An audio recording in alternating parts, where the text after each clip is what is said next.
boa tarde. Estamos começando agora o programa A Hora do Campo, nesta sexta-feira, dia 27 de agosto de 2021. Aqui quem fala é Leidiane Uchoa, estudante de Medicina Veterinária da Universidade Federal do Oeste da Bahia. Para você que está nos escutando pela primeira vez, você que é produtor rural, técnico ou estudante da área de ciências agrárias, o programa A Hora do Campo é um projeto de extensão da UFOB, que tem como objetivo compartilhar com vocês, ouvintes, informações sobre produção animal e vegetal, saúde única e meio ambiente. Você está escutando A Hora do Campo, um oferecimento do Grupo de Estudos em Desenvolvimento Rural Sustentável da Universidade Federal do Oeste da Bahia. No programa de hoje, iremos conversar sobre erosão do solo e aspectos do seu controle. E contamos com a presença dos engenheiros agrônomos e professores da UFOB, Dr. Luiz Francisco da Silva Souza Filho, Dr. Cícero René Almeida Barbosa Júnior e Dr. Humberto Santiago. Professor Luiz, conservar os nossos solos deve, ou pelo menos deveria ser, uma premissa básica do agricultor, ou seja, conservar para que no futuro a gente tenha solo para plantar. O que ocorre é que nem sempre enxergamos isso. O senhor poderia falar um pouco a respeito da importância de conservar o solo, a terra da qual nós tiramos o nosso alimento? Boa tarde, Leidiane. Boa tarde, amigos e amigas, ouvintes da Grande Rio FM. Um prazer que nós estamos aqui mais uma vez para conversar, né, a respeito de temas ligados ao setor agropecuário, à produção agrícola, né? E eu tenho certeza que as informações de hoje aqui são informações aí bastante interessantes para vocês aí, produtores rurais, né, as produtoras, né, do município de Barra e dos municípios circunvizinhos, né? Então, Leidiane, quando a gente fala de conservação do solo, né, quando a gente fala de degradação do solo, né, isso é um tema, de fato, bastante importante, bastante relevante, que a gente precisa cada vez mais se atentar à necessidade da gente conservar o solo, né? É do solo que a gente tira o nosso alimento, né?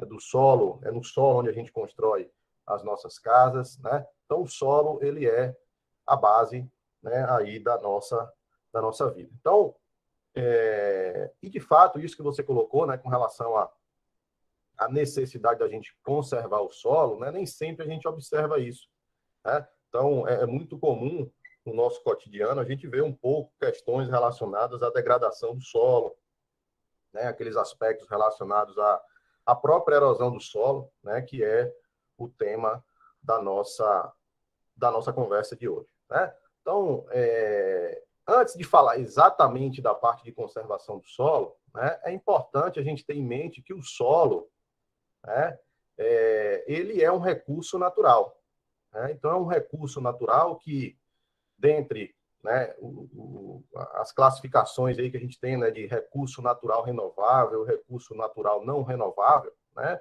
o solo, ele, num primeiro momento, ele sempre, né, vinha sendo classificado como um recurso natural renovável, mas diante de algumas observações que a gente tem feito, né, do ponto de vista de pesquisa, a gente percebe que não é bem assim, né? Por quê? Imagine você que a gente leva, às vezes, né, 100 anos para formar uma camadazinha de 1 centímetro de solo, enquanto que essa mesma camada de 1 centímetro, ela pode ser rapidamente perdida, né? Então, o primeiro que a gente tem que entender, o primeiro de tudo, é que é o seguinte, que o solo é um recurso natural não renovável, ou seja, se a gente começar a agredir o solo, né, a degradar o solo, vai chegar um determinado momento que a gente vai ficar sem ele, né? E aí muitas das suas funções, né, dentro do que a gente entende, tanto para a agricultura quanto para a função, para a sociedade como um todo, elas vão ficar cada vez mais debilitadas, né? Então, a primeira coisa é isso, né? A gente entender que o solo é um recurso natural não renovável, ou seja, ele vai se perdendo ao longo do tempo, né? Então, com isso, né, não há dúvidas de que é necessário a gente conservar os nossos solos, não só para o nosso uso, né, mas também para o uso das gerações futuras. Então, esse tema, né, é um tema muito importante, é um tema que a gente sempre que puder nós vamos trazer, né? É um tema de debate contínuo, que é a respeito da conservação do solo. Então, é para isso que a gente está aqui hoje, né? Para conversar um pouco a respeito dessa necessidade de conservar os solos que a gente tem. Então, professor Luiz, diante do que o senhor falou, nós estamos dia a dia degradando os nossos solos e perdendo mais solo do que a natureza pode repor. Em relação a essa degradação, quais são as principais formas que nós temos de degradar o solo? Bom, é exatamente isso, né? O que a gente observa, né, é isso que você me perguntou. Nós estamos diariamente, né, perdendo solo, e a natureza ela não tem capacidade de acompanhar isso, né? Ela tenta repor, mas a sua taxa de formação de solo é muito mais lenta do que a taxa de degradação que nós temos, né, aí ocorrendo nas nossas áreas agrícolas, por exemplo. Então, quando a gente fala de degradação, né, das terras, né, degradação do solo, nós temos alguns tipos de degradação. A degradação física, quando a gente fala, por exemplo, de compactação do solo, né, quando o solo está muito duro, né, aquelas camadas compactadas. Né, a gente fala de degradação, por exemplo, do ponto de vista da formação de crostas na superfície do solo, né, aquela camada mais endurecida ali, bem na superfície do solo.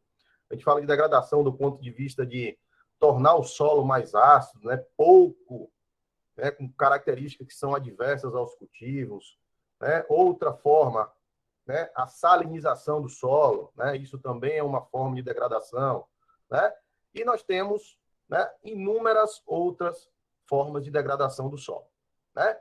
Então, quando a gente pensa, né, dentro desse conjunto de formas de degradação do solo, nós temos uma que talvez seja a principal forma de degradação do solo que nós temos, que é a erosão do solo, né? Que é o tema do nosso bate-papo de hoje. Então, quando a gente fala de erosão do solo, né, nós estamos falando exatamente de uma perda de solo, né, que está sendo que tá surgindo a partir, né, de um manejo inadequado que nós estamos dando ali na nossa propriedade agrícola, por exemplo. Né? Então, o manejo do solo ele está errado, o manejo da água ele também está errado, né? E aí a gente começa a ter os problemas de erosão. Então, a erosão do solo, hoje, é a principal forma de degradação que a gente tem relacionado aos nossos solos. Né? Então, o que é que a gente tem que fazer? Nós temos que buscar opções, né, que façam com que a gente tenha uma redução dessa erosão do solo. Então, quando a gente fala de erosão do solo, nós estamos falando de um desgaste do solo, e que ocorre principalmente nas camadas superficiais do solo, que são as camadas, né, mais ricas que a gente tem, né, em nutrientes, em matéria orgânica e etc. Tá? Bom, então, com relação à erosão do solo, né, basicamente nós temos aí o que a gente chama da erosão hídrica e também nós temos a erosão eólica. Né? Então, essas duas formas de erosão, né, a hídrica é uma erosão mais conhecida, mas também nós temos, hoje em dia, grandes problemas relacionados à erosão eólica. Então, é isso. Né? Quando a gente fala de degradação do solo, perda de solo, né, a principal forma que nós temos hoje de degradação do solo é exatamente o processo erosivo, a erosão do solo. Professor Cícero, o professor Luiz acabou de falar que os solos estão propensos a sofrerem processos erosivos, dentre eles erosão eólica e erosão hídrica. O senhor poderia explicar para o nosso ouvinte o que seriam esses processos?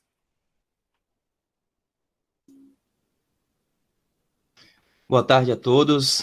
Boa tarde, a Leidiane, que nos entrevista, estudante da Medicina Veterinária da UFOB, professor Humberto Santiago, professor Luiz Francisco, professora Janaína, e muito boa tarde. Agradeço à professora Janaína mais uma vez pelo convite, né? Quero dizer que é um prazer estar aqui mais uma vez conversando com vocês nesse bate-papo, né? Quero também desejar uma boa tarde ao nosso ouvinte, né? Que seja uma tarde, né? Que sejam aqui mais alguns minutos de aprendizado, certo? Bem, o professor Luiz falou muito bem aí sobre, né, as questões relacionadas ao solo, né? Como é que esse solo ele pode sofrer de diversas maneiras, né? E deixou aí como ênfase para a gente comentar um pouquinho sobre erosão eólica e erosão hídrica. Então, eu vou tentar aqui muito rapidamente, né? Tentar abordar os dois temas de forma não muito aprofundada, mas deixar aqui alguns tópicos importantes para a gente refletir um pouco, né? No popular, a erosão eólica, eu vou chamar aqui no popular, a erosão eólica é a erosão causada, então, pelos ventos, né? Então, o agente erosivo ali, né, o causador da perda de solo, né, seria ali o vento. E como é que isso poderia ocorrer dentro da erosão eólica, né? Para que isso ocorra, eu tenho que ter alguns fatores relacionados ali, né, para que esse agente erosivo venha a causar o dano, né? Então, eu tenho que ter ali uma região com uma área extensa, com pouca vegetação, né? Então, a cobertura do solo ali falha, vamos dizer assim, né? Com pouca vegetação cobrindo esse solo, com poucas árvores, né? E pouca vegetação rasteira cobrindo esse solo. O vento que ocorre na região teria que ser um vento de médio a forte, né? E esse solo, ele teria que ter algumas características propensas a ser erodido, né? Então, se eu tiver um solo bem estruturado, bem formado, com um certo grau de umedecimento ou uma certa quantidade de água, vamos dizer assim, um solo úmido, molhado, né? Vamos falar um pouco mais no popular. Esse solo ele tem uma certa resistência aos processos erosivos, né? Em contrapartida, quando esse solo ele é um solo mais seco, quando esse solo está mais seco, né? Quando esse solo não tem uma estrutura física muito boa, é um solo desagregado, né? Para o nosso ouvinte entender bem, é aquele solo que você percebe ele não ter uma estrutura, é um solo, vamos dizer assim, farináceo, né? Um solo parece aquela areia solta, né? Os grãos do solo estariam mais soltos, né? E aí o vento pode levar a essas partículas soltas ali que estão na superfície, desprotegidas de algum tipo de vegetação, né?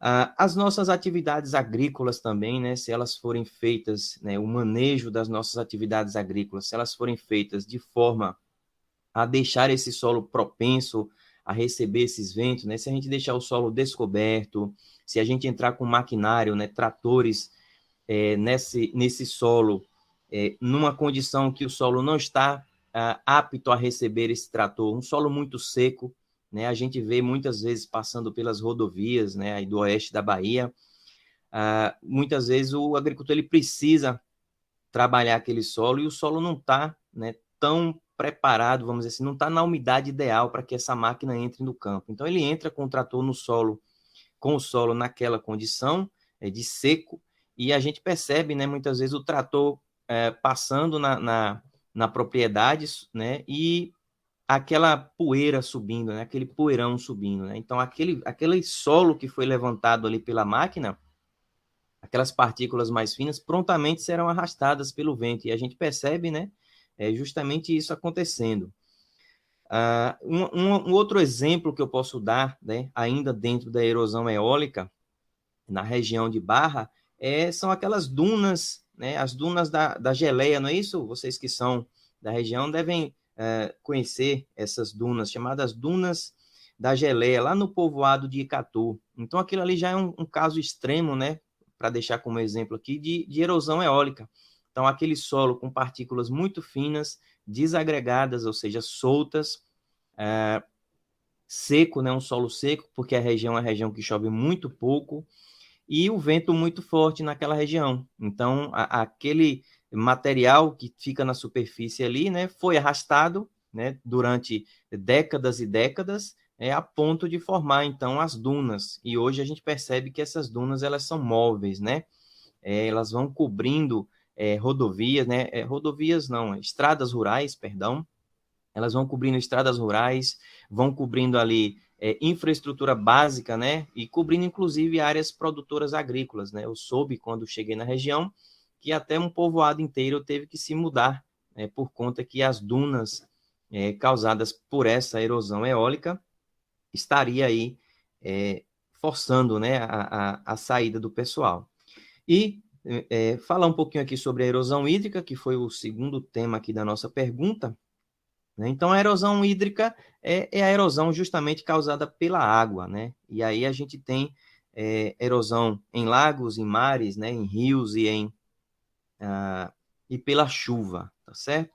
Eu vou focar um pouquinho mais aqui na minha rápida explicação na erosão causada aí pelo rio, né, pelos rios, vamos dizer assim, e pela chuva, principalmente nas regiões agrícolas, né? A gente percebe aí, por exemplo, o nosso Rio São Francisco, que passa aqui próximo a Grande Rio, que a cor da água ela é barrenta, né? Então, se ela é barrenta, ela contém justamente barro, solo, e esse solo ele é proveniente, então, da erosão causada ali por algum desses dois agentes erosivos, né? Ou o vento, ou muito provavelmente as chuvas, né? Que arrastam aquela camada superficial.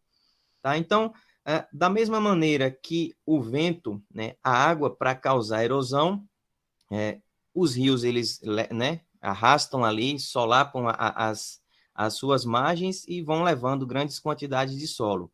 Mas uma boa parte do solo que chega no leito do rio para correr ali, né, deixando aquela água barrenta, ela é proveniente do escoamento superficial. Então, chove quando ocorre um evento de chuva, se o solo tiver ali naquela condição que o professor Luiz comentou, né, sem cobertura, né, um solo despreparado, um solo desagregado, né, com aquelas condições não ótimas, o que vai acontecer? A chuva ela vai desagregando mais ainda esse solo e levando, né, por alguns processos erosivos mais minuciosos, vai levando essas partículas, vai arrastando essas partículas para dentro do leito do rio, né? E essa camada superficial de solo que leva-se aí, né, até uma centena ou mais de anos para ser formada, ela vai sendo levada embora, tá certo? Então, para a agricultura, né, só para fechar o raciocínio, a gente tem que dar mais importância, conhecer melhor a região, né, em termos de chuva, de regime de chuva, quais são as épocas de chuva, para poder a gente tentar fazer um controle, né, o terreno está apto a receber essa chuva sem que ele tenha grandes danos, né, causados aí pela erosão, tá? Então, a chuva, quando ela cai, ela causa primeiro uma desagregação, né, e depois ela começa a fazer o transporte daquelas partículas superficiais, e lá na frente, né, se tiver uma área de baixada, ela pode fazer uma deposição ali. Caso não, acontece o que a gente vê aí no Rio São Francisco, né? Aquela água, aquela enxurrada vem trazendo os sedimentos do solo, deixando o rio daquela cor ali, tá certo? Acredito que a gente deu aí um panorama né, mais ou menos para o nosso ouvinte entender do que se trata, né, esses dois tipos de erosão, eólica e erosão hídrica. Professor Cícero, o senhor trabalha na área de irrigação. Então, eu pergunto o seguinte: alguma relação entre agricultura irrigada, sistemas de irrigação e erosão do solo? Nos fale um pouco sobre isso, por favor. Muito boa pergunta, Leidiane. Exatamente, né? Eu trabalho na área de irrigação e muitas vezes, né, a gente percebe, né, olhando o Brasil afora, que as pessoas tratam a irrigação com um certo desprezo, vamos dizer assim, né, com uma certa falta de importância, né? O cidadão chega ali no balcão de uma loja, eu quero fazer uma irrigação na minha propriedade. Compra ali, né, meia dúzia de canos, meia dúzia de aspersores e monta sem ter orientação técnica alguma, né? Muitas vezes com muito boa vontade, né? Mas sem orientação técnica. Isso é um pouco prejudicial, porque dentro da erosão hídrica, né? Nós, como agentes, né, promotores aí de irrigação, os agricultores em geral, eles podem estar, de alguma forma, manejando de uma maneira inadequada essa irrigação, né? Primeiro que para a gente escolher as peças de um sistema, um aspersor, né, ali, todo o conjunto que vai irrigar a nossa área, a gente tem que conhecer primeiro as necessidades da nossa cultura e também conhecer as capacidades do nosso solo. O solo ele funciona como uma esponja, né? Como um reservatório de água. E para que ele receba essa água de irrigação de forma a não causar erosão, a gente tem que aplicar essa água ao solo numa determinada taxa, ou seja, numa determinada quantidade. E para isso os equipamentos têm que ser bem escolhidos. Então, eu entendendo como é que esse solo vai receber essa água, né, eu posso determinar qual é o máximo de água que eu consigo colocar nesse solo, sem que esse solo venha a sofrer com erosão, né? Esse é um dos aspectos, tá? A gente tem que observar que, de acordo com o equipamento escolhido, né, muda o tamanho da gota que vai ser jogada no solo, né? Quanto maiores essas gotas, né, a gente pode imaginar que essa gota caindo no solo, ela vai causar ali uma certa erosão, né? Vai desagregar aquele pedaço ali, aquele local onde a gota cai, ele vai desagregar o solo. E se essa vazão dos aspersores for muito alta, o solo não vai ter a capacidade de absorver essa água tão rapidamente quanto ela está sendo jogada. Então, além da gota estar desagregando o solo, está chegando muita água em que o solo não suporta receber, né, nessa velocidade, e aí começa a haver um escoamento superficial. Esse é uma das vertentes, né? A outra vertente poderia ser o que o professor Luiz também ressaltou lá no início, que seria a questão da formação de crostas na superfície, né? Então, a gente tem aí esse pequeno problema, se a gente não escolher bem o nosso equipamento, né? E depois da escolha, né, se for bem escolhido, a gente tem que ter também um uso, né, com uma certa técnica. A gente tem que fazer o uso observando, né, sempre as características do solo, né, manter o solo com algumas características que eu acredito que nós, professor Humberto, professor Luiz também devam comentar um pouco mais na frente, como é que esse solo deve estar, né, para evitarmos essa perda, né, essa erosão aí de cima, né? Então, manejar bem essa irrigação, entender como é que o solo vai receber essa água, né, para poder, né, a gente não desperdiçar esse recurso que é tão importante e, de certa forma, aí, tão finito, né? Acredito que a gente tem que ter toda a parcimônia do mundo quando a gente for tratar de sistema de irrigação, principalmente aspersão, nos solos da região oeste, principalmente essa região de Barra, que são solos muito arenosos, tá certo? Então, se eu puder contribuir mais, a gente vai tentar responder novas perguntas aí. Passo a palavra para você, Lidiane. Você está escutando A Hora do Campo, um oferecimento do Grupo de Estudos em Desenvolvimento Rural Sustentável da Universidade Federal do Oeste da Bahia. Aos ouvintes da Grande Rio FM, estamos de volta com o programa A Hora do Campo. E hoje estamos falando sobre erosão do solo e aspectos do seu controle, com a presença dos engenheiros agrônomos e professores da UFOB, Dr. Luiz Francisco, Dr. Cícero e Dr. Humberto. Professor Humberto, ouvindo o professor Luiz e o professor Cícero relatando no bloco anterior sobre as atividades erosivas do solo, o que o senhor poderia informar aos ouvintes sobre práticas mecânicas que devem ser feitas para minimizar as perdas de solo e água? Primeiramente, gostaria de agradecer ao convite da professora Janaína, tá? cumprimentar a todos, professor Luiz, professor Cícero, e você também, Lidiane. Boa tarde, e boa tarde também para os nossos ouvintes. Tá? Ótima pergunta. A partir que temos os processos erosivos, nós temos que pensar em algumas etapas do nosso manejo. Tá?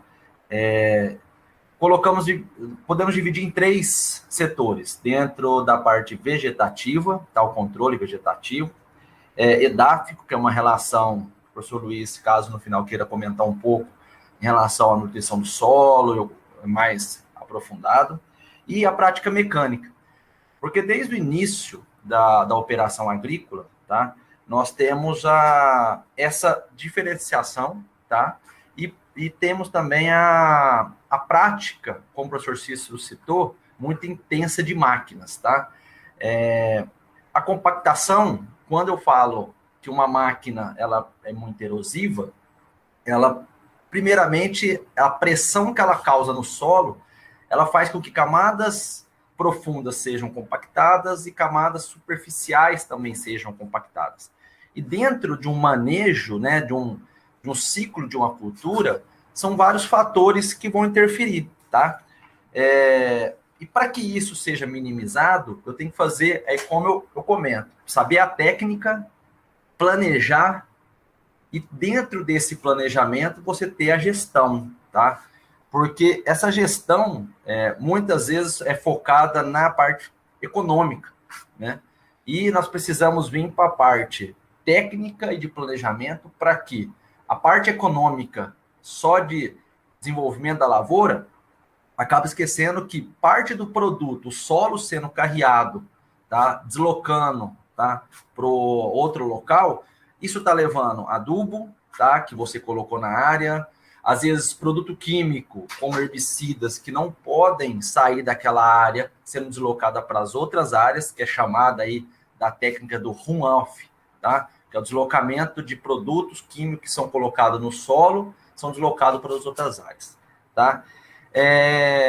Então, quais são essas técnicas mecânicas que eu posso minimizar também o efeito? Porque a agricultura é dependente da máquina, então nós vamos precisar dela para que isso seja minimizado, tá? Então, são 4 informações que eu acho muito importantes. Tem outras, tá? Mas aqui para relatar dentro do tempo nosso também, não ficar tão, estender muito, tá? Nós podemos vir com outro dia, né? E discutir mais um pouco sobre os outros manejos. Primeiro é o terraceamento, que eu vou explicar para vocês.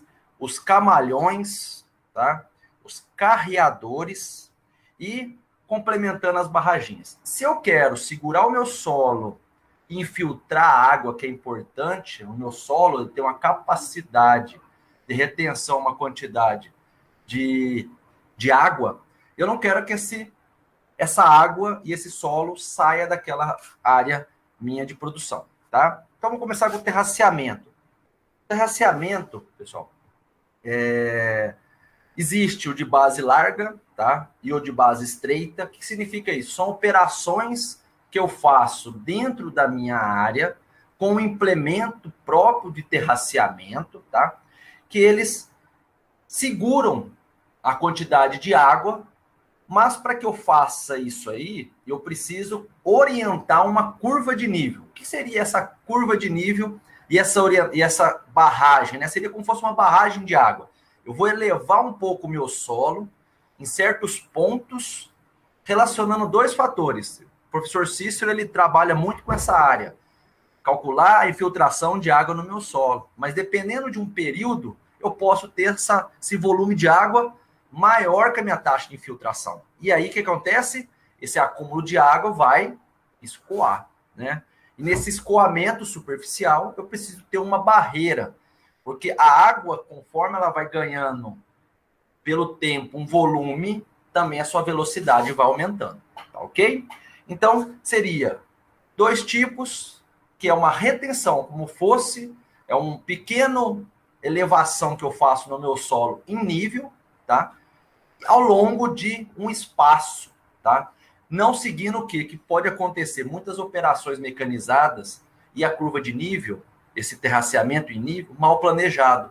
e aí você provoca o efeito erosivo maior, porque você não proporcionou uma declividade essencial para reter a água, e você coloca uma inclinação, o qual pode ser feito no terraceamento, desde que você conheça o seu tipo de solo. Se ele for arenoso, é uma inclinação do meu terraceamento, mas se ele for argiloso, uma outra inclinação, ok? Então, esse procedimento é feito com técnicas, tá? Procure agrônomos, técnicos agrícolas que têm, engenheiros agrícolas também, que têm essa explicação de estruturar essas áreas, que hoje existem diversas tecnologias para gerar os terraços. Camalhões é a mesma ideia, só que os camalhões, eles são o quê? São estruturas que, no local que você faz esse levantamento do solo em nível, né, no seu terreno todo, você vai levantar como fosse um relevo, né? Você vai aumentar um pequeno relevo ao longo de distância, mas numa proporção menor. É uma que eu falo para vocês, o que acontece muito na região de barro. A declividade do nosso terreno, aí 2%, 3% no máximo. Agora, regiões que têm uma declividade maiores, que aí nós vamos falar assim, ó, entre 8%, 12% de declividade, que é uma declividade alta, tá? Você utiliza camalhão. De 12 a 18, eu já tendo a utilizar o terraceamento, e abaixo de 8 também. Por quê? Porque o camalhão, que é uma técnica que é feita, ou a forma que ela é feita, você não consegue, dificulta às vezes para grandes áreas o manejo. Então eu preciso que ele seja estreito, tá? E não tenho a mobilidade com máquina nele, diferente do terraceamento de base larga e base estreita, tá? E como normalmente se tem esse embasamento técnico quando vai na área, tá? Ele pega a precipitação, ele faz uma análise de infiltração do solo, da área dele, ele classifica o solo daquela área do talhão, e dentro dessa área ele vai fazer os cálculos de volume de água que vai escoar e quanto pode reter. E dentro da classificação existe os índices. Vai falar, ó, para o solo franco-arenoso, você precisa de um terraceamento de tanto em tantas distâncias. Para um solo argiloso, com declividade de tanto, você tem uma distância desse terraceamento espaçado, tá? Eu comento muito dos dois, porque são os principais. Mas quando eu falo que a máquina ela vai trazer uma erosão lá no campo, dá um exemplo, às vezes, os carreadores, o planejamento da sua área. O carreador, pessoal, o que é? Quando eu tenho uma área muito extensa, eu vou fazer uma estrada no meio dessa área para chegar adubo, para chegar produto, para mistura de tanque, para aplicação, chegar semente, eu faço um carreador. Essa área não é plantada, é uma área estreita, só que eu já fui em algumas propriedades que esses carreadores são longos e a favor da declividade do terreno dele. O que acontece? Como ali é um tráfego constante de carros, de veículos, de pesados, isso aí, toda aquela água da lavoura que escoar nesse canal vai deslocar sem ter nenhuma barreira. E essa estrada vai ser um fator erosivo, né? Então, os carreadores vai ser um fator erosivo dentro do campo. Então, já no planejamento, ele deveria não ter colocado esse carreador lá, tá? Só que quando eu falo de terraceamento e camalhões e comento que pode ter uma declividade de um ponto ao outro, tá? Que seja suave para que a enxurrada não tenha ganho em velocidade, o poder erosivo, eu posso fazer no final delas, tá? Uma retenção de água, tá? Que é conhecida hoje, a Embrapa fala muito desse manejo, principalmente por uma região onde nós temos que reter um volume de água grande, que é a região do Nordeste, para infiltração, para alimentação dos lençóis freáticos, as barraginhas. O que significa isso? Lá no final do seu sistema, do seu terraceamento, você faz, são pequenas escavações para reter essa água, tá? E essas barraginhas, quando a Embrapa relata, eles falam muito de estrada, tá? Mas em regiões não igual a nossas, que são a região mais plana, Mas em regiões que tem uma declividade acentuada de 12, 10% de declividade, 12%, você já começa a trabalhar com essas barragens no terraceador, tá? Na área do terraço. Agora, quando eu levo para uma estrada, o que acontece na estrada dentro da minha propriedade? Normalmente as estradas são cascalhadas, são compactadas, tá? Só que não deixa de ser um solo, que com o tempo ele pode ter um efeito erosivo, e normalmente nós vemos isso nas estradas, nas extremidades, tá? Para que eu consiga fazer uma estrada de qualidade dentro da minha propriedade, manter essa declividade para um lado da estrada até 0,05% de declividade e fazer pequenas barraginhas de contenção, porque ali a água não infiltra. Então eu precisaria ter o quê? Pequenas barragens para reter essa quantidade de água, para que ela esteja uma infiltração e o solo da minha área, tá? A quantidade de água na minha área, seja suficiente para a minha agricultura. Essas barraginhas também, para quem trabalha com a parte de bovinos, esteja retenção de água e assim por diante. Tá ok? Então, essa aqui seria uma prévia, né, das informações, mas o objetivo é eu conservar o meu solo, conservar a minha água e ter infiltração. Professor Humberto, e completando as práticas mecânicas conservacionistas do solo e da água, o que o senhor poderia informar aos nossos ouvintes sobre o sistema de manejo das culturas agrícolas? Leidiane, uma ótima pergunta. E aí é correlacionar. Aí eu tenho que entrar um pouquinho na parte edáfica do solo e a parte vegetativa, tá? E identificar qual manejo é melhor. Normalmente, nós dividimos em 3 manejos, tá? O convencional, o plantio direto e o cultivo mínimo. Só que desde o início, inicialmente no preparo do seu solo, você vai tender a um convencional. Você vai fazer uma destoca, você vai fazer uma descompactação do solo, você vai revirar o solo para mistura de um calcário, que é uma prática edáfica, já. Trabalhar com calcário, como o professor Luiz falou sobre pH. pH é um fator erosivo do solo. Utilização de gesso, tá? Balanceamento nutricional naquela camada produtiva. Hoje em dia, já se comenta em camadas mais profundas, tá? Em regiões mais secas, tá? E em relação ao solo, eu também tenho a parte vegetativa, que é trabalhar junto com ela rotações de cultura, consórcio, plantas de cobertura. Por quê? No mesmo tempo que a irrigação ou a chuva, ela pode proporcionar um impacto da gota no solo e desagregar o solo, isso vem com uma palhada, o qual pode amortecer tanto o rodado do trator sobre a área, que relaciona também pressão de pneus do maquinário, mas o impacto dessa gota ao solo diretamente, tá? E quando você tem uma relação química do solo, você tem mais formação de agregado. O nosso solo é arenoso, então o potencial que nós temos de desagregação ele é alto.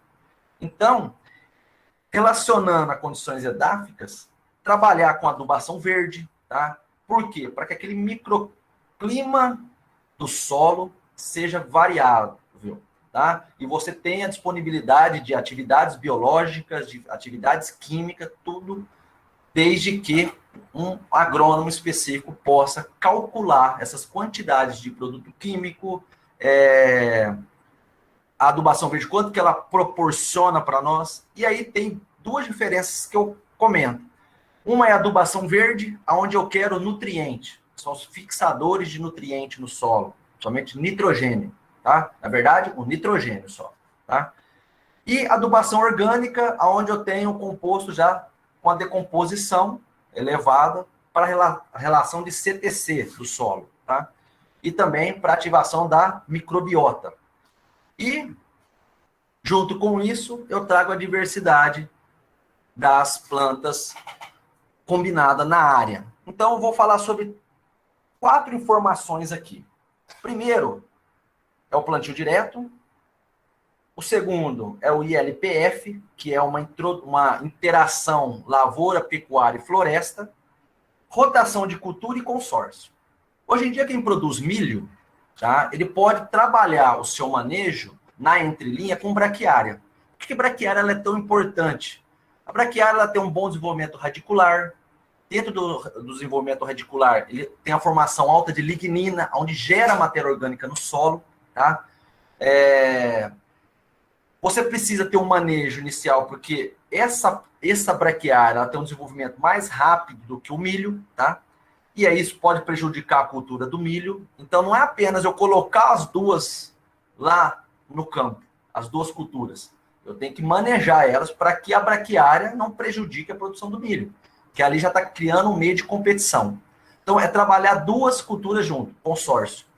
Quando eu falo de rotação de cultura, é trabalhar dentro do seu ciclo, tá, de verão e de inverno, culturas que tenham folhas largas, que vamos falar soja, feijão, para grandes culturas, algodão, temos trigo, temos milho. Então, dentro dessas culturas, eu intercalar uma com a outra. Um exemplo, soja, milho e uma adubação verde. Vamos colocar aqui, ó, eu até anotei algumas, uma crotalária, tá? Uma mucuna, um sorgo, um girassol. Para quê? Para que a minha área tenha diversidade radicular, tá? O exudato radicular de cada cultura vai proporcionar o desenvolvimento da microbiota. E isso gera agregação, tá? Gera vida naquele solo. E aí o poder erosivo é reduzido, tá? Aí eu coloquei 2 exemplos aqui, ó, só para vocês observarem, tá? Hoje, se eu comparar 2 plantas numa adubação verde, tá? O qual reduz o gasto do produtor com adubo. Hoje, uma adubação verde, ela consegue entregar, com 8 plantas por metro de guandu, feijão guandu, 120 quilos de N, tá? Mas para que isso consiga chegar nessa proporção, tá? Eu preciso ter que um manejo, eu tenho que ter água, tá? Tem que ter nutriente para o feijão guandu desenvolver. Então, na adubação verde. A crotalária, ela trabalha com 40 plantas por metro, tá? E ela consegue entregar 183 quilos de nitrogênio por hectare. Será que isso é viável? Tá? Então, essa avaliação sempre chama... Estou deixando números para que também desperte esse tipo de manejo, que é uma realidade já que está se desenvolvendo. E quando você cria um consórcio... Então, ali eu falei adubação verde. Agora vamos para o consórcio, milho e braquiária. O custo inicial fica mais elevado dessa produção. Só que, dentro da taxa de retorno, milho e braquiária te traz 6,8% de renda maior. Por quê? Porque você tem a proteção do seu solo, você tem o alimento para o seu gado, caso você esteja uma agricultura com gado na sua área, tá? E quando você tem um gasto, ele aumenta 1,8%. Então, se você equilibrar seu gasto e ganho, está chegando a 4,4% a mais no outro manejo, tá? Então, parece pouco, mas dependendo da sua safra, tamanho da sua área, isso aqui vai criando uma escala muito grande. E lembrando, está conservando o seu solo, tá ok? Plantio direto.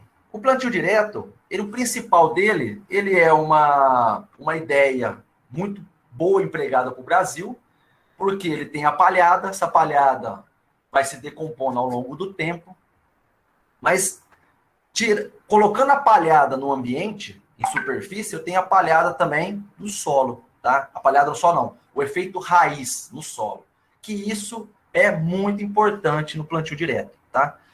Com a palhada, você vai proteger esse solo do efeito erosivo e melhorar a infiltração. Quando se comparam convencional com plantio direto, inicialmente é um fator...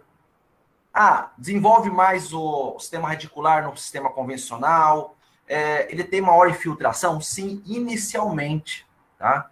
Mas, ao longo dos anos, a operação mecanizada, ela faz com que o solo fique erosivo mais constante. Diferente do plantio direto, o qual ele está criando uma atividade naquele solo, que está elevando a compactação ao longo do tempo, mas a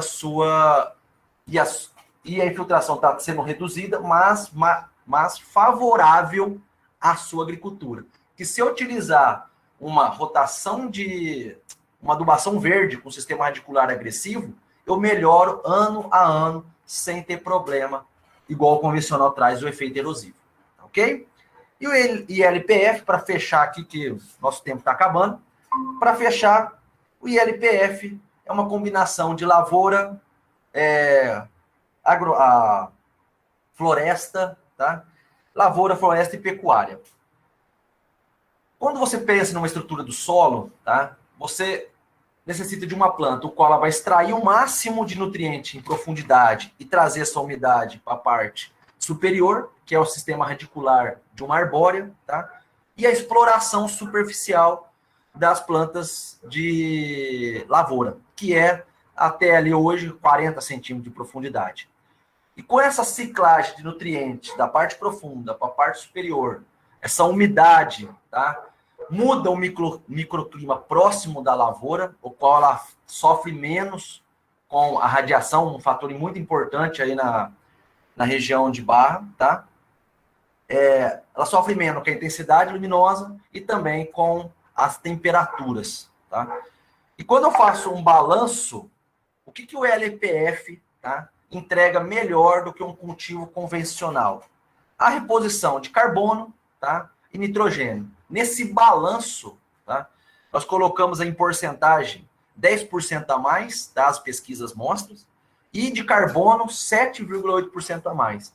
E quando você trabalha as monocultura isolada, normalmente essas taxas entregadas são negativas, tá?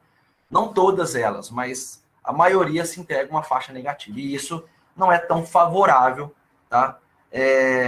A essas interações. Então, nós temos que combinar. Lembrando, quando eu falo monocultivo, e é aquele sistema que não pensa em rotação de cultura, que não está pensando em adubação verde, porque quando você faz um manejo adequado, desde o início até o final, faz um planejamento, com certeza você vai ter uma retenção de carbono mais elevada no solo, tá?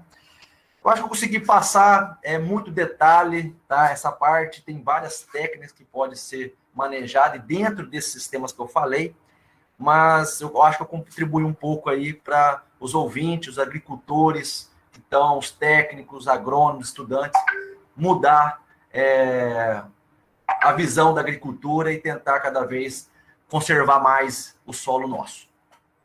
Obrigado aí pela atenção.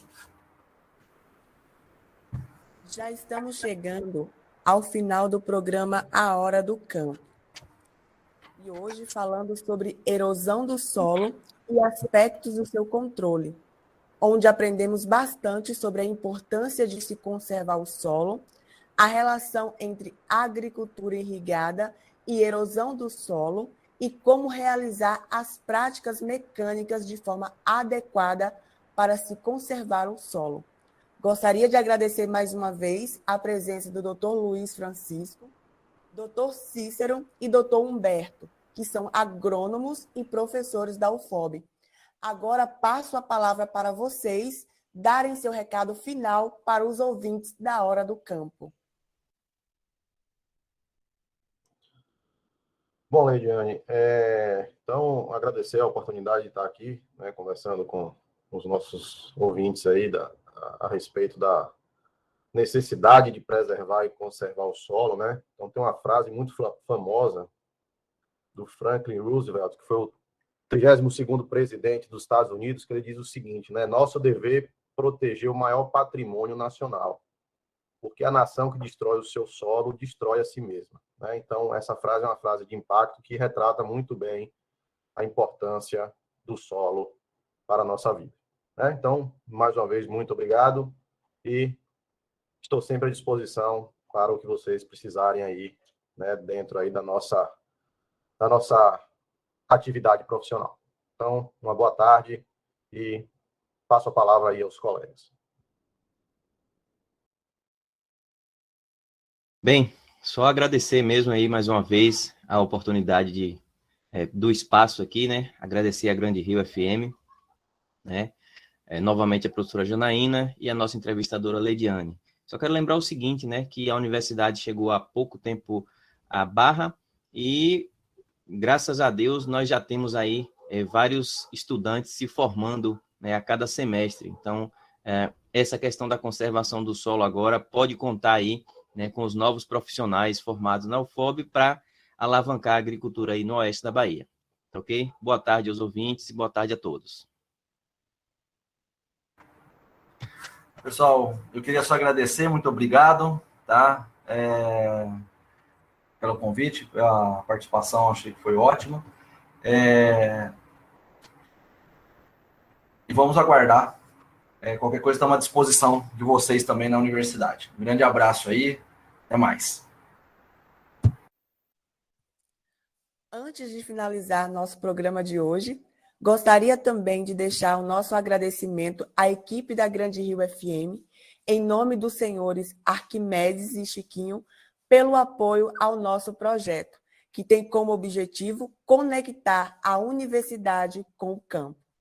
E caso você, ouvinte da Hora do Campo, tenha perdido algum dos nossos programas ou queira se informar melhor sobre os assuntos aqui discutidos, eu os convido para seguirem nossas redes sociais no Instagram, @ahora-do-campo, e no nosso canal do YouTube. Assim, me despeço de vocês e informo que o nosso programa será no dia 3 de setembro, sobre cultivo agrícola em ambientes marginais. Boa tarde e até mais.